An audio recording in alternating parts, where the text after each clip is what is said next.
الخيل هو الله الحق هو الله. يا أمتنا شد الحيل ويلا نسرج ظهر الخيل وهي. يا أمتنا شد الحيل ويلا نسرج ظهر الخيل. یہ 13ویں صدی عیسوی کا آغاز تھا جب دنیا کو تاتاری فتنے کا سامنا کرنا پڑا، جس کی قیادت چنگیز خان نامی ایک سفاک شخص کر رہا تھا، جس نے اپنی جوان مردی اور خوئے ستم کی بدولت دنیا پر ایک دھاک بٹھا رکھی تھی، اور تاتاری فوج ہر طلوع ہونے والے سورج کے ساتھ کامیابی سے معرکے سر کر رہی تھی۔ یہ وہ دور تھا جس نے کئی ایک طاقتور سلطنتوں کا بھرم بیچ چوراہے کھول کر رکھ دیا تھا۔ لیکن ہم اس ویڈیو کے لیے آج کردستان سے آغاز کریں گے، جہاں تاتاری فوج نے بدترین قتل عام کے بعد جب کھوپڑیوں کے مینار تعمیر کیے تو ایسے سفاک زمانے میں چرواہوں کے ایک قبیلے نے اپنے سردار سلیمان شاہ کی قیادت میں ہجرت کر کے موجودہ ترکی کو اپنا مسکن بنا لیا، جہاں سلجوق خاندان کے حکمران سلطان علاء الدین کی حکومت تھی، جو خود بھی اس وقت رومی یلغار کی زد میں تھا۔ اس نے انہیں غریب الوطن سمجھتے ہوئے رہنے کے لیے ایک جاگیر بخش دی، لیکن وہ نہیں جانتا تھا کہ قدرت نے ان کی صورت میں اسے ایک جنگجو حلیف دے دیا ہے۔ ناظرین، آپ دیکھ رہے ہیں یوٹیوب کے اس چینل اسپریڈ دی اسلام کو، جس نے آج کی اس زیر نظر ویڈیو کے لیے ارطغرل غازی اور اس کی اولاد کو موضوع بنانے کی کوشش کی ہے، جس نے آگے چل کر مسلمانوں کی عظیم سلطنت عثمانیہ کی بنیاد رکھی۔ لیکن اس کی تفصیلات جاننے سے قبل ہم حسب دستور چینل پر نئے آنے والے دوستوں سے درخواست کریں گے کہ وہ چینل کو سبسکرائب کر کے ہماری حوصلہ افزائی ضرور فرما دیں۔ ارطغرل غازی کی پیدائش 1188 عیسوی میں ہوئی اور وفات 1280 عیسوی میں۔ آپ کے 3 بیٹے تھے، جن میں عثمان غازی نے 1291 یعنی اپنے والد کی وفات کے 10 سال بعد خلافت قائم کی، اور ارطغرل کے اسی بیٹے عثمان کے نام سے ہی خلافت کا نام خلافت عثمانیہ رکھا گیا۔ آپ کی نسل سے آگے جا کے سلطان محمد فاتح رحمت اللہ بھی تھے، جنہوں نے 1453 میں قسطنطنیہ فتح کیا، اور اسی پہ حضور صلی اللہ علیہ وسلم کی پیشن گوئی پوری ہوئی۔ ارطغرل غازی کا تعلق قائی قبیلے سے تھا، اور آپ کے والد کا نام سلیمان شاہ تھا۔ آپ کے 3 اور بھائی تھے۔ آپ کی والدہ کا نام حائمہ تھا۔ آپ کی شادی سلطان علاء الدین کی بھانجی حلیمہ سے ہوئی، جس سے آپ کے 3 بیٹے ہوئے۔ آپ کا قبیلہ سب سے پہلے وسط ایشیا سے اناطولیہ آیا تھا، جہاں سلطان علاء الدین سلجوق سلطنت کے سلطان تھے، اور یہ سلجوق سلطنت کا علاقہ سلطان الپ ارسلان نے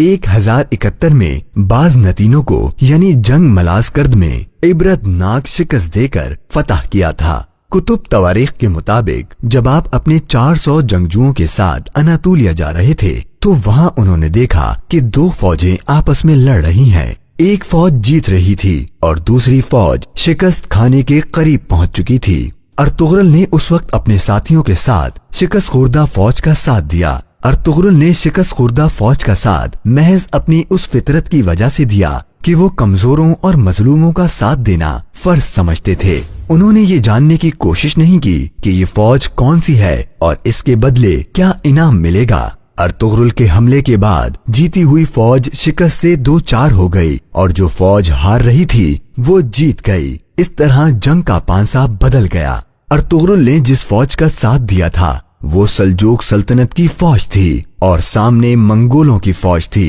بعض مورخین نے صلیبی فوج لکھا ہے۔ بہرحال سلجوق سلطان علاء الدین نے ارطغرل کی اس بہادری سے خوش ہو کر انہیں سوغوت کا علاقہ جاگیر کے طور پر دے دیا اور اپنا سردار اعلیٰ منتخب کیا۔ وہاں آپ نے صلیبیوں کے ایک مضبوط قلعے کو فتح کیا جو حلب کے قریب تھا۔ اس کے بعد منگولوں کی یلغار قریب ہوئی تو ارطغرل غازی نے منگولوں کے ایک اہم لیڈر نویان کو شکست دی۔ نویان منگول بادشاہ اوکتائی خان کا رائٹ ہینڈ تھا، اور اوگائی خان چنگیز خان کا بیٹا تھا۔ معزز خواتین و حضرات، ارطغرل غازی نام ہے اس جواں ہمت شخصیت کا جس نے اپنے کردار و عمل کے ذریعے بیک وقت نہ صرف اپنے عہد کے عیسائیوں بلکہ دامن اسلام کی آستینوں میں چھپے ہوئے غداروں سے بھی جنگ کر کے ان پر فتح پائی، اور بالآخر اس کے فرزند ارجمند نے اس عظیم سلطنت کی بنیاد رکھی جو دنیا میں 600 سال سے زیادہ تک مرکز اسلامیہ کی علامت رہی۔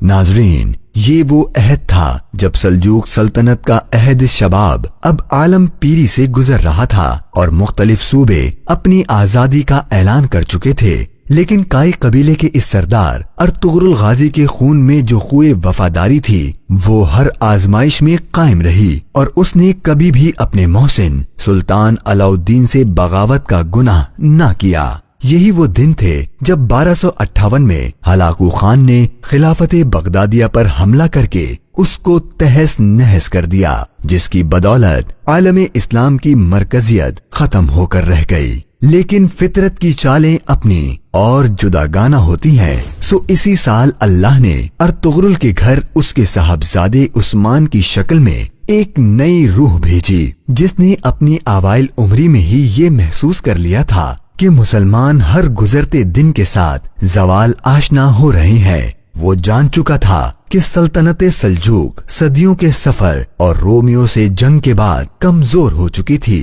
اور دوسری تاتاری یلغار ایک ایسا طوفان تھا جس کو روکنا غداروں سے بھرے دربار کے بس میں بھی نہ تھا۔ سو جب 1300 عیسوی میں تاتاری وحشی قبیلے نے سلجوق سلطنت پر حملہ کیا تو اس جنگ میں سلجوق سلطان اپنے انجام کو پہنچ گیا، جس کے بعد ارطغرل کا بیٹا عثمان، جس کی تربیت تاریخ کے اس عظیم اور پیدائشی جرنل نے اپنی خاص نگرانی میں کی تھی، مکمل طور پر آزاد تھا۔ سو اس عہد میں جنگی مسائل میں الجھنے کے بجائے بہترین امور مملکت چلانے کی طرف توجہ دی۔ وہ اپنے باپ ارطغرل کی جانب سے ملنے والی ذہانت اور انصاف پسندی کی وجہ سے نہ صرف مسلمانوں بلکہ غیر مسلموں کی نگاہ میں بھی ایک قابل احترام حکمران تھا، لیکن اس عہد کے بکھرے ہوئے ترک سرداروں نے اس کی امن پسندی کو اس کی کمزوری سمجھا اور رومیوں کے ساتھ ساز باز کر کے اس پر حملہ آور ہو گئے۔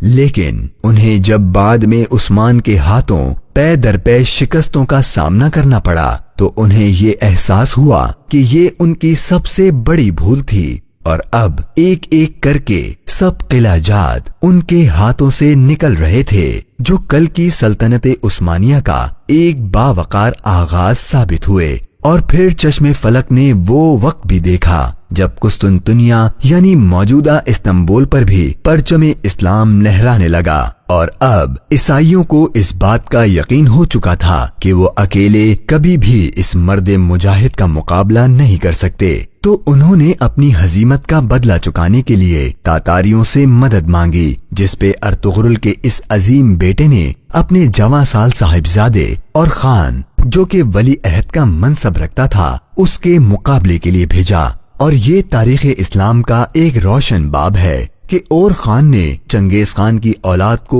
وہ عبرتناک شکست دی کہ اس کے بعد نہ ہی تو رومی اور نہ ہی تاتاری دوبارہ اس عظیم سلطنت کا رخ کر سکے، اور یوں ملت اسلامیہ کو ایک دفعہ پھر اپنی مرکزیت کے لیے قدرت نے خلافت عثمانیہ کے نام سے ایک عظیم سلطنت بخش دی، جس کا پرچم 600 سال سے زیادہ تک اسلامی عظمت کی علامت کے طور پر لہراتا رہا، اور بالآخر 20ویں صدی کے اوائل میں پہلی جنگ عظیم کے بعد آخری خلیفہ حمید سلطان کے زمانے میں اس کی سانسیں اکھڑ گئیں اور اتحادیوں نے خلافت کا خاتمہ کر دیا۔